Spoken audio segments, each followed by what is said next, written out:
আজি বতৰটো বহুত বেছি ধুনীয়া, একদম পূৰা ডাৱৰীয়া হৈ আছে আৰু লগতে চিপ চিপকৈ বৰষুণো দি আছে।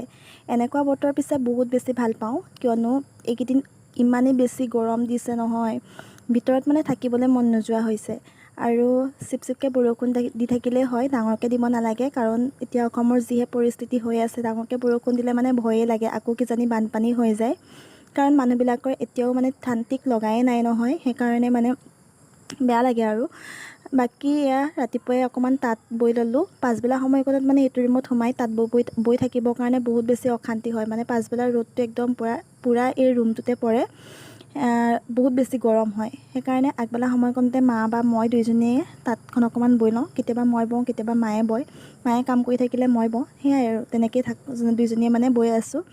তাৰপিছতে মায়ে ভাত খাবলৈ মাতিলে, ভাত খোৱাৰ আগতে আকৌ মই চিপছ অকণমান খাই ল'লোঁ। আইতা আকৌ আগফালে তেনেকৈয়ে সদায় বহিয়ে থাকে নহয়। ভাতৰ লগত আকৌ আজি একদম পূৰা চিম্পল আছিলে, মানে ভাজি আৰু ভাত তেনেকৈয়ে বনাইছিলে, কাৰণ বহুত বেছি মানে বনাই থাকিবলৈ আজি মা আনিবলৈ মন নগ'ল। কাচকল আৰু আলু এনেকৈ ভাজিলে আৰু লগতে ভাত, নিমখ, জলকীয়া আৰু চিপছ লৈ কিনি তেনেকৈয়ে মানে আজি ৰাতিপুৱা ভাত সাঁজ খাই দিলোঁ। আনকালে ভাত খোৱা দেৰি হয়, 1টামান বাজে, কিন্তু আজি মানে 11টামান বজাতে ভাতটো খায়েই দিয়া হ'ল।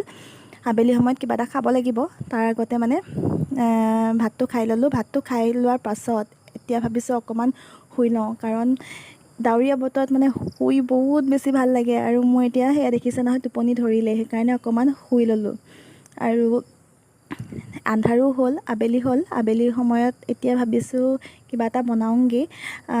তাকে ভাবি মেগীকে বনালোঁ। আৰু সদায় মেগী খোৱা নহয়, কেতিয়াবা মানে ভাইটি যেতিয়া ঘৰত থাকে তেতিয়া মানে মেগী খোৱা হয়, সেইকাৰণে মানে মেগীটোকে খাই দিলোঁ। আৰু ভাইটিয়েও খাম বুলি ক'লে। এইফালে মই বনাই আছোঁ একদম পূৰা চিম্পলকৈ আলু দি কিনি এনেকৈ বনাইছোঁ।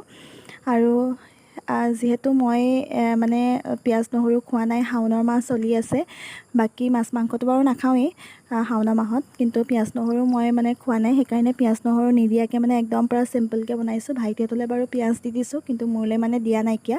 আৰু এইফালে ভাইটিয়েও খাই আছে, ভাইটিৰ লগতো মানে মই কিবাকিবি কথা পাতি আছিলোঁ। আৰু আমি মা, মই, ভাইটি আমি তিনিটাই একদম পূৰা মেগী খাই ল'লোঁ আবেলি।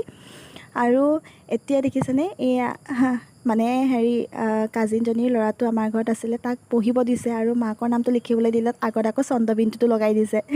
কি যে জমনি, মানে ভাইটিয়ে ক'লে আগত একো নাই নেকি, সেই বুলি ক'লে চন্দ্ৰবিন্দুটোকে বহাই মাকৰ নামটো লিখিছে।